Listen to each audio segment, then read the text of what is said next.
নমস্কার বন্ধুরা। তো আজকে সকাল সকাল আসছি, এখানে দেখলাম যে উপরে তেঁতুল গাছে বগের বাসা হয়েছে, মানে বক পাখি। তো তার একটা বাচ্চা পড়ে গেছে গাছ থেকে হঠাৎ করে, হয়তো বা বাতাসে। তো সেটাকে এখন তুলে দিয়ে আসবো। তো এই যে দেখতে পাচ্ছেন, এটা হচ্ছে কুচি বক, আমাদের আঞ্চলিক ভাষায় যেটা আমরা বলি কুচি বগের বাচ্চা। তো বাচ্চাটা সম্ভবত পায়ে সমস্যা, যার কারণে হয়তো বা বাসা থেকে পড়ে গেছে। তো চেষ্টা করতেছি ওকে ওর বাসায় তুলে দিয়ে আসার জন্য। তো আমাদের এখানে তেঁতুল গাছে বাসা মূলত ওদের। তো খেয়াল করলাম ওর একটা পায়ে একটু সমস্যা, তো হয়তো বা পাটা ভেঙে গেছে।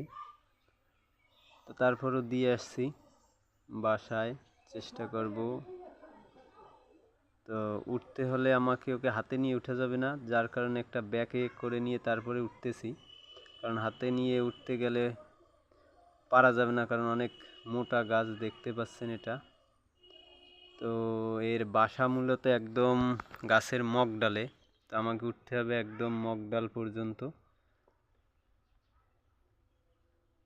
তো উঠতে উঠতে দেখলাম উপরে অনেকগুলোই আছে, বক পাখি আছে। তো একদম উপরে উঠে দেখলাম যে অনেকগুলো বাসা, কোনো বাসায় ডিম আছে, আবার কোনো বাসায় বাচ্চাও আছে। তো অনেক কষ্ট করে তারপরে উপরে উঠতে হচ্ছে আমাকে, যদিও এক হাতে ব্যাগ রেখে। তারপরে অনেক রিস্কের ব্যাপার, তারপরেও চেষ্টা করছি ওকে যাতে ওর বাসায় ফিরিয়ে দিয়ে আসা যায়, ওর মা বাবার কাছে। তো যা বাবা সেই কাজ, উঠে পড়লাম গাছে, একদম গাছের মগডালে। তো সেখানে মূলত বড় বকও ছিল অনেকগুলা, আমাকে দেখতে পেয়ে ওরা উড়ে গেল। তো দেখতেই পাচ্ছেন আপনারা কতটা উপরে। বক পাখি মূলত তেঁতুল গাছেই বেশিরভাগ বাসা বেঁধে থাকে। তো ওকে বাসায় রেখে তারপরে আস্তে আস্তে নেমে এলাম। যাই হোক, ওকে ওর বাসায় ফিরিয়ে দিতে পেরে খুবই ভালো লাগতেছে, কারণ নিচে থাকলে হয়তো কুকুর বিড়ালে নিয়ে যেত।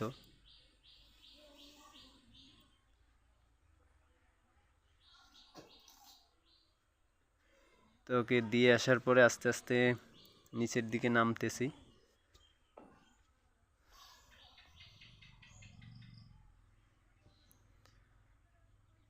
তো বন্ধুরা সবাই আমার